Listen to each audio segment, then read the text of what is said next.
Because of that video I posted yesterday, I discovered that some of you in my DM were asking for more information, that they want to know more about Ben. So for that reason, I went out my way and I was able to get some things for you to, you understand, listen to from same Ben Mulie. May he so rest in peace. I discovered he passed on, I think 2020 or thereabout. May he so rest in peace. So, you know, in that video I posted yesterday, I attached the book there, The Fall of Biafra, the title of the book, The Fall of Biafra. That video I posted where very dark man shared Igbos, that Igbos should be ashamed of themselves for not speaking out. Igbo billionaires, influencers, and the rest, including myself, that we should be ashamed of ourselves for not speaking out. Even as IBB said something about the 1966 chemical coup that happened in Nigeria, which they tagged Igbo coup. You understand? So now, in that particular video I posted, that is not the only book Mr. Ben wrote. There is another book. There is another book. I think the title is The Five Measures. Some of you may have read that book. You understand? So in that book, he exposed a lot of things. But I'm not here to read the book, right? I want you to listen to Ben Bule. There is this video I found out where he exposed more secrets and his advice to us, like this new generation and generation to come. Do you understand? So I would like you to pay attention, like to pay close attention and listen to him. Whatever I'm bringing on here is not to instigate or incite anything, no, but for information, like for you to get it right. We were with wrong information, false narrative by the people who felt they know more than the people that were there then. So we were fed with that first. It's time for us to unlearn, get the raw information. Do you understand? That's the main reason why I'm bringing this update, and for us to equip ourselves, planning for future and the next action that might take place. Do you get me? So listen and share this video. There is no history in that system there. They have scrapped it out.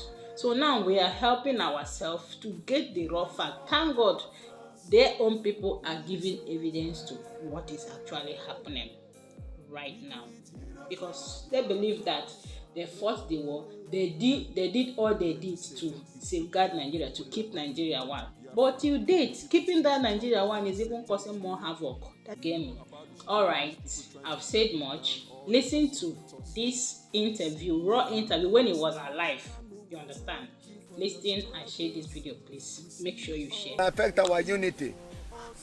Unity is for the living, not for the dead. Dead people don't talk about unity. And therefore, what is important is that he should be a man and speak up against a man who is ruling this country wrongly. Because he was the one who imposed a war of unity on Nigeria. And many people died. Unfortunately, Nigerians don't have statistics as to how many people died either this way or that way. That is Nigeria for you. And anybody who cares can say anything and do anything and get away with it. Okay. That is not. So anyway, apart from the one saying basis of unity, we fought a war. I fought a war, and for which I got this wound. I got this wound at Abo after the 9th mile corner, and it's a machine gun wound, and it has its debilitating effect right now. That's why I'm traveling to see what can be done. Not that I want to continue living, because it doesn't bother me one way or the other. God's time is the best. Now, after the war, the same Gawan said, no victor, no vanquished. But the same Gawan set up a board of inquiry headed by Adebayo. And the board of inquiry was to determine what we, ex-Nigerian army officers, did against Nigeria during the war. But he said no victor, no vanquished. And today, how are they treating us? There is victor, there is vanquished. Everybody knows that. All right? All right. So he set up that board of inquiry, and they determined that we should be rearrested and detained. And that's what I covered in the fall of Biafra. How they treated us. We went back to Kirikiri. First of all, Porakot prison, where they were giving us, I don't know. It's not good. I don't want to rewrite a book. Let's just live, sleeping dogs lie.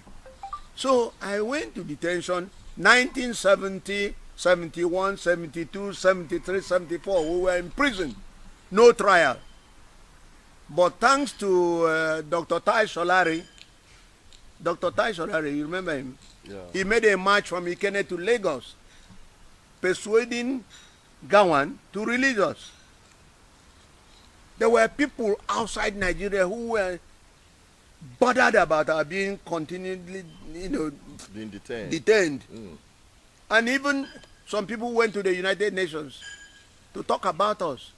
But Nigerian government, Gawan's Nigerian government, there were no detainees in Nigeria. No detainees. And so we spent about 5 years in prison without trial. And when they were there to release us, it was Hassan Usman Katsina who received us at the Lagos Garrison Organization, and he said to us, look, from now on you can go, but don't enter any military barracks and all that. These are the people who said no victor, no vanquished. And he released us, not even a kobo to any of us for transport home from Lagos. But you see, no man is an island. This God we serve, he knows everything. He sees everything. And I thank him. Because I'm here today talking about what experiences I have. There are people who haven't had that kind of experience. Yes. So I thank God. So after that, I came out, starting life afresh. I don't want to go into that anymore because it's an old story. So that is where it ended. All right. Until I started writing books. I am not very good at writing books, because if I were good, I would have written more than 3. Actually, I have another book titled Figments and Nothing. Okay. But it doesn't matter. So, All right, sir. Thank you so much. You're giving us an overview, a summary of a very wonderful life, full of experience. And we thank God for your life, that you're still here with us to share your experience with us. Now let's go down to the coup. Because from the coup, or from the political instability in the West, which led to the coup, then from the coup to the genocide war, then to the current Nigerian system, what we are experiencing now. Now, you talked about the coup, or being co-opted into the coup. What led to the coup and all that? Give us an insider and personal experience of you being part of that coup, and why it is called Igbo coup. And you wrote a book called 5 Measures. Yeah, Nigeria's 5 Measures. Nigeria's 5 Measures. Thank you very much. The thing is, I don't want to repeat what I have already said in my book, but the point is, the coup came as a result of our taking exception to what was happening in Nigeria. People making nonsense. There's a former governor of the North who wrote lately that Nigeria is ripe for a coup. Did you read it? Yeah, I think I saw it. What's up? Yes. He said Nigeria is ripe for a coup. When people come and start messing up other people's lives, because some people are not serious about leadership. They are not serious. They are not serious about Boko Haram. They are not serious, and they don't even want to involve you. They are divisive. They are pushing you away instead of bringing you in. and yet we had fought a war of unity. Can you imagine it? It is unconscionable that you should fight a war of unity, a war to keep Nigeria one and indivisible. And yet, somebody who calls himself a ruler or leader is dividing the country, pushing people aside, saying this is not qualified or qualified. This is ridiculous. If an Igbo man is being killed today, many people won't bat an eyelid. Whereas if it's somebody else, oh, they will start crying out. I was expecting Nigerians to come out and speak against the question of pushing Igbos out of the system.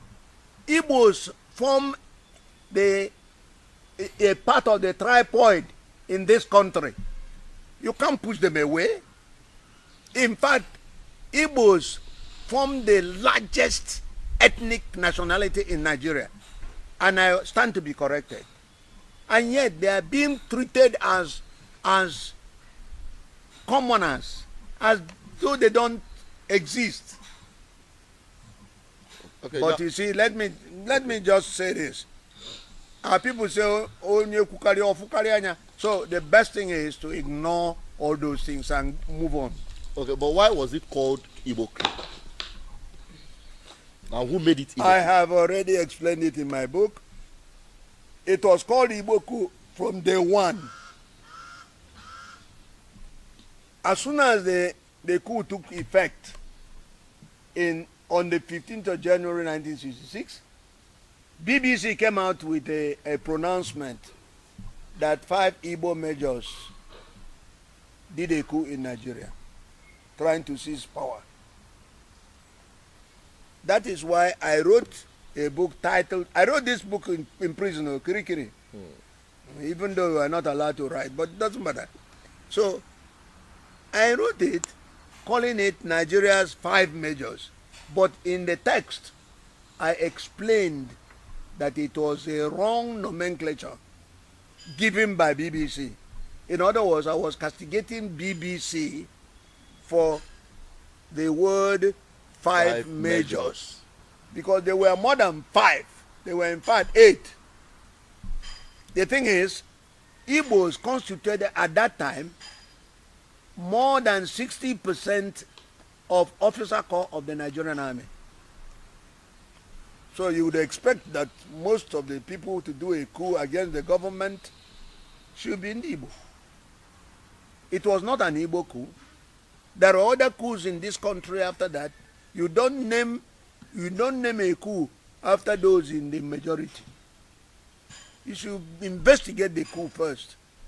Because if anybody did the investigation, you would see that they might call it a Yoruba coup. Because it was only Awolowo that was standing to gain from that coup. Only Awolowo was the political juggernaut that was gained from that coup. The beneficiary of that coup. Yes. And yet they say Igbo coup because it suited them to say it's an Igbo affair. But eventually, because I said I have been to Oputa panel, we've killed that matter. And somebody like Babangida said, we are now better informed. And most importantly, Ademoyega, a Yoruba, wrote a book titled Why We Struck. I recommend this book to all Nigerians. Was he part of the coup?